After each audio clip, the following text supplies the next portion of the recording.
देश भर में धार्मिक अस्थिरता पैदा करने के नए नए मामले डेली सामने आ रहे हैं। अब ताजा मामला वाराणसी का है। यहाँ के 14 मंदिरों से साईं बाबा की मूर्ति हटा दी गई है। कहा जा रहा है कि ब्राह्मण सभा के विरोध के बाद ये मूर्तियां हटाई गई है। कहा यह भी जा रहा है कि साईं बाबा की मूर्ति की पूजा करना प्रेत की पूजा करने के समान है। फिलहाल इस मामले में आगे की जानकारी सामने नहीं आई है, लेकिन माना जा रहा है कि यह विवाद और भी गहरा हो सकता है।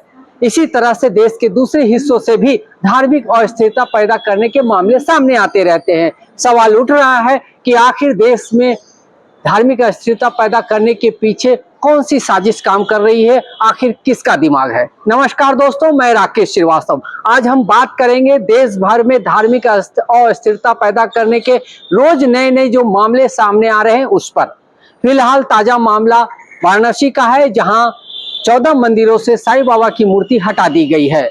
इससे पहले हमने देखा था कि तिरुपति बालाजी की जो मंदिर है वहां पर जो प्रसाद मिलते थे लड्डू के रूप में, उस लड्डू में जानवर की चर्बी होने का आरोप लगाया गया था। उसकी जांच के लिए लैब में भेजा गया और उसके बाद ये तमाम विवाद इतना गहरा हो गया कि ये पूरी तरह से राजनीतिक भी बन गया था। लेकिन शुक्र है कि सुप्रीम कोर्ट में ये मामला जाने के बाद सुप्रीम कोर्ट ने वहां के सीएम चंद्रशेखर नायडू साहब को झाड़ लगाई है, लताड़ लगाई है और साफ रूप से कहा है कि आप कम से कम भगवान के मामले में राजनीति ना करें। क्योंकि 2 रिपोर्ट जो सामने आई है जांच की, उस रिपोर्ट में कहीं भी इस बात का जिक्र नहीं है कि जिस घी का इस्तेमाल लड्डू में किया गया था उसमें जानवर की चर्बी या किसी तरह का मिलावट है।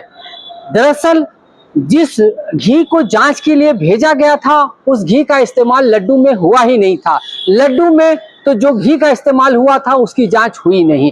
तो यह पूरी तरह से ऐसा लगता है कि राजनीतिक षड्यंत्र रचकर एक संस्थान को बदनाम करने के लिए या एक आस्था को ठेस पहुंचाने के लिहाज से या मकसद से या नियत से इस तरह के मामले को बढ़ाया जा रहा है। अब एक और मामले को इस बात चर्चा करना जरूरी है।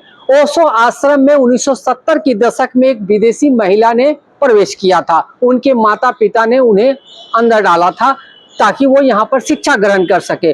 अब उस महिला ने आरोप लगाया है कि उनके साथ यौन शोषण हुआ था। अब समझने वाली बात है कि 1970 के दशक में जिस महिला के साथ यौन शोषण का मामला हुआ, वो महिला आज अपना मुंह खोल रही है और बता रही है कि उनके साथ यौन शोषण हुआ है। इतने वर्षों से वो चुप क्यों थी, ये सबसे बड़ा गंभीर सवाल है। और फिर इस सवाल के पीछे ये क्यों ना मान लिया जाए कि उनके पीछे कोई और दिमाग काम कर रहा है या उनके जरिए कोई और अपना हित साधने की कोशिश कर रहा है। अब हम उत्तर प्रदेश चलते हैं। उत्तर प्रदेश में आपने देखा होगा कि सरकार की तरफ से आदेश जारी किए गए हैं कि तमाम जो दुकानदार हैं वो बोर्ड लगाएं, अपने दुकान के सामने बोर्ड लगाएं कि उनका नाम क्या है। आप किसी दुकानदार का नाम जानना क्यों चाहते हैं? ताकि आप पता कर सके कि वो किस धर्म का है, किस जाति का है। आपने अगर वहाँ के जो मिलने वाले सामान है उसकी क्वालिटी की जांच की बात की होती या उन सामानों में क्या क्या इस्तेमाल किया जाता है उसकी जानकारी देने की बात की जाती, तो समझ में आता कि आप लोगों के हित के लिए सोच रहे हैं। लेकिन बोर्ड में नाम डालने का मतलब सीधा है कि आप लोगों की जाति धर्म से अवगत होना चाहते हैं और ताकि उसी के हिसाब से उसके साथ बर्ताव किया जा सके। अब महाराष्ट्र में आते हैं। महाराष्ट्र में नीतीश कुमार जो भारतीय जनता पार्टी के नेता है, वो कह रहे हैं कि किसी भी हिंदू को मुसलमानों के दुकान से सामान नहीं खरीदना चाहिए। आखिर इस देश में हो क्या रहा है? कहीं लड्डू पे विवाद, जबरन विवाद छेड़ा जाता है और विवाद में कुछ मिलता नहीं है। फिलहाल ये मामला जांच के दायरे में है, लेकिन सुप्रीम कोर्ट के संज्ञान में जो 2 रिपोर्ट आई है उस रिपोर्ट में मिलावट की बात पूरी तरह से खारिज हो गई है। वहीं वाराणसी में 14 मंदिरों से साईं प्रतिमा हटा दी गई है। महाराष्ट्र को साईं भगवान को सबसे ज्यादा मानने वाले लोग रहते हैं।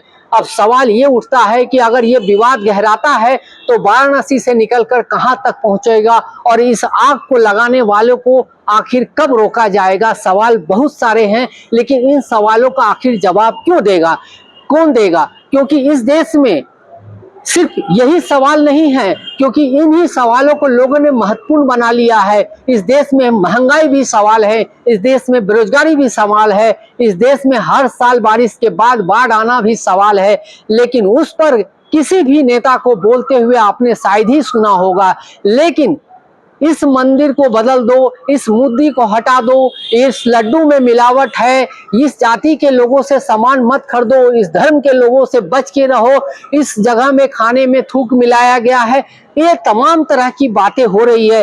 लेकिन किसी भी भारतीय जनता पार्टी के नेता या उसके गठबंधन के नेता के मुंह से आपने कभी नहीं सुना होगा कि इस देश में बेरोजगारी एक बड़ी समस्या है, इस देश में महंगाई एक बड़ी समस्या है। आज लोग 100-150 रुपये किलो सब्जियां खरीद रहे हैं, आलू के दाम 40 रुपये हो गए हैं, प्याज आसमान छू रहा है, लेकिन इस पर सोचने वाला और इस पर बोलने वाला कोई नहीं है। हर व्यक्ति को धर्म के मामले में या धर्म के सांचे में ढालकर उन्हें बांटने की कोशिश की जा रही है। समझना होगा कि आखिर इसके पीछे का बैकग्राउंड क्या है, आखिर ये मामले लगातार क्यों सामने आ रहे हैं। कभी मंदिर का लड्डू में मिलावट की बात आती है, कभी साईं बाबा की मूर्ति को निकाल दिया जाता है, तो कभी वोट लगाने की, ये तमाम जो बातें हैं वोट के रूप में सामने आएगी। दरअसल भारतीय जनता पार्टी और उसके गठबंधन के लोग चाहते हैं कि इस देश में ध्रुवीकरण हो। भारतीय जनता पार्टी का एक ही मकसद है, उन्हें चुनाव लड़ना है और जीतना है। इस चुनाव लड़ने और जीतने के लिए उन्होंने अपने नेताओं को खुलेआम छूट दे रखी है, ताकि उन्हें जो भी मन हो वो बयान दे। समाज में विभेद पैदा होता है, होने दे, समाज में हिंसा होती है, होने दे, उससे उन्हें कोई फर्क नहीं पड़ता है। सिर्फ धार्मिक रूप से लोगों को बांट देना है, ताकि जब वोट का समय आए तो उस फसल को काटा जा सके। और इसी फसल को काटने के चक्कर में पूरे देश में धार्मिक विवाद पैदा किए जा रहे हैं और देश को धार्मिक रूप से अस्थिर करने की कोशिश की जा रही है। और अगर इस पर रोक नहीं लगती है तो आने वाले समय में ये विवाद और भी बढ़ सकता है। जरूरत है देश के प्रधानमंत्री नरेंद्र मोदी, गृह मंत्री अमित शाह इस पर ध्यान दे, नहीं तो उनकी भारतीय जनता पार्टी के नेता अगर इसी तरह से बेलगाम होते रहे तो इस देश में अराजकता पैदा होते देर नहीं लगेगी। इस देश के लोकतंत्र को बचाना बेहद जरूरी है। आज के लिए बस इतना ही। नमस्कार।